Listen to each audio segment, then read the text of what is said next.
Bonjour à tous, soyez les bienvenus pour ce nouveau Hit Story. On accueille aujourd'hui un artiste lyonnais qui tisse un univers délicat et harmonieux. Cette émission est enregistrée entre un showcase chez le disquaire Spliff et un concert à la coopérative de Mai. Bonjour Raoul Vignal. Salut, salut tout le monde. Raoul, je te propose d'échanger sur ta chanson Red Fresco. Comment il est né ce morceau, tu te souviens? Oui, bon, ça reste un petit peu flou quand même, mais j'avais la trame musicale, enfin, en tout cas la partie jouée à la guitare. Je l'ai composée il y a déjà pas mal d'années.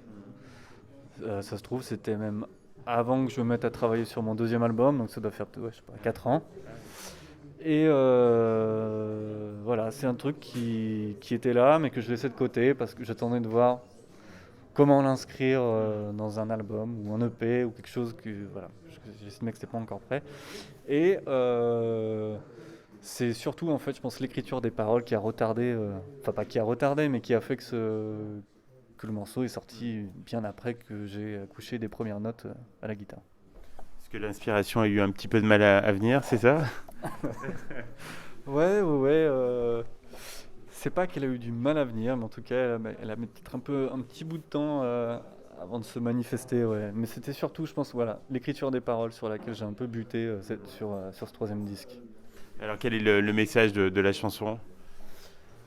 Euh, je pense qu'il n'y a pas grand-chose de précis là-dedans.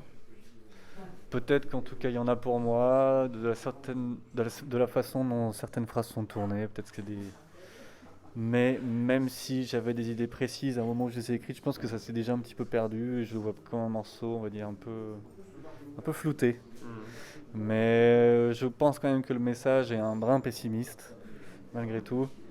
Non seulement du fait du nom, Red Fresco, où je voulais faire penser voilà, une fresque rouge, j'avais envie de peut-être cette idée d'une humanité un peu perdue dans des cycles répétés sans cesse et sans fin, sur fond de drame et de tragédie. Voilà, c'est un peu ça le thème. Alors tu n'es peut-être pas le mieux placé pour le dire, mais c'est un titre qui met bien en valeur ton jeu de guitare. On a dû te le dire. Oui, oui, oui. Tu assumes. Ouais, ouais, ouais, ouais. Alors comme dans la plupart de tes morceaux, tu proposes un chant assez apaisant. C'est ce qui plaît aussi au public. Peut-être. En tout cas, c'est comme ça que je chante. C'est ma voix, on va dire, naturelle. Donc, c'est vrai que c'est pas une voix poussée. C'est pas. Mais voilà, c'est un peu ma façon naturelle de chanter, pour l'instant, en tout cas. Cette chanson, Red Fresco, avait l'envergure d'un single. Elle était toute désignée pour cela. Euh, c'est un peu dur à dire dans le sens où je trouve que sur mon troisième disque, c'est un morceau qui sort un petit peu du lot parce qu'on perd le côté assez rythmique où quasiment sur tout le reste de l'album on a batterie, basse, on a des tempi assez enlevés. Et pour le coup, sur ce morceau, on retrouve une esthétique plus épurée, Oui. quelque chose d'assez folk, même s'il y a quand même de la guitare électrique dessus et d'autres petits arrangements, mais il n'y a pas, voilà, il y a pas ce format pop qu'il peut y avoir sur le reste de l'album. Donc c'était un peu un questionnement, est-ce qu'on sort ce morceau en premier ou un autre? Et au final, bon, moi je trouve que par sa formule folk, Ouais. justement, il peut rappeler ce que j'ai sorti par le passé. Ouais.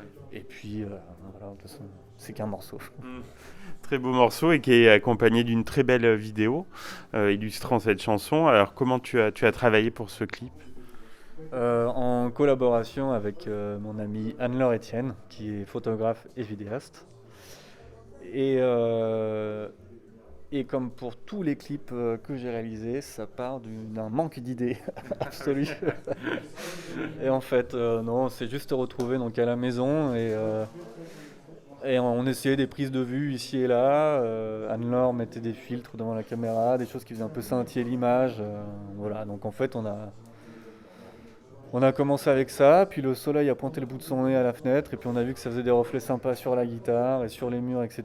Donc on a poussé dans cette voie quelque chose voilà, de lumineux, et puis à la fois avec sa part d'ombre. Et en fait, on a composé tous les plans vidéo à partir d'un petit hasard, quoi. Le résultat est très réussi. Donc tu l'as interprété lors du showcase ici chez Spliff et donc on imagine que le morceau sera également au programme à la coopérative de mai ce soir. Oui, oui, oui, je l'incorpore dans le set depuis que l'album est sorti. C'est un morceau que je joue à chaque fois dans le set. Ouais. Donc concert sympa, imprévu avec une belle association avec Maxwell Farrington et le Super Omar. Je pense que le public va se régaler. Ah bah j'espère bien, hein. C'est à nous de bien faire notre taf là. La scène, c'est ce que tu préfères? Non, pour être tout à fait honnête, Ah oui. c'est l'enregistrement, le studio que je préfère. D'accord. Ouais. Et donc avec ce dernier album, donc Years in Marble, tu nous plonges un peu dans un bain de douceur, de mélancolie, et puis il y a ce côté pop aussi dont tu parlais. Ouais, bah, je trouve qu'il est un peu dans la lignée de tout ce qui s'est passé avant. Enfin, tout ce qui s'est passé. Les 2 albums, en tout cas, que j'ai sortis ces dernières années. Mais voilà, l'idée, c'était d'habiller les morceaux d'une manière un peu différente. Et puis, forcément, le contexte merde, ouais, on était en plein. C'était confinement. Voilà, exactement. J'ai perdu le mot. Ça fait longtemps qu'on n'était pas en confinement, donc c'est pour ça. Exactement. Non, donc ouais, ce contexte de confinement a aussi poussé à vraiment mettre la main à la pâte sur les instruments. Donc, Et je crois que tu étais revenu sur tes terres lyonnaises, non, pour l'enregistrer. ouais, oui. Est-ce que tu étais à Berlin ou une période? Ouais, j'en suis revenu il y a plusieurs années déjà de Berlin, mais ouais, là, on l'a enregistré dans le Beaujolais. Donc bon, on va dire terre lyonnaise, Oui. grosso modo. Ouais. Dernière question, Raoul, quels sont tes projets donc, pour cette année 2022? Donc c'est promouvoir cet album, on imagine, mais il y a peut-être d'autres choses prévues. Ouais, je pense qu'il a encore quelques mois d'existence ce disque, hein, quelques concerts à assurer avant de passer à la suite. Alors, je sais pas si je passerai par la case EP ou album. Enfin, tout ce que je peux dire, c'est que j'ai déjà des morceaux en stock et ouais, je les laisse comme à la cave, en train de, voilà, ils mûrissent tout seul. Moi, je les touche pas. Et ben, on va les laisser mûrir. Et nous, on va te souhaiter une très, très belle année 2022 et puis à bientôt sur Logos FM. À bientôt et merci beaucoup.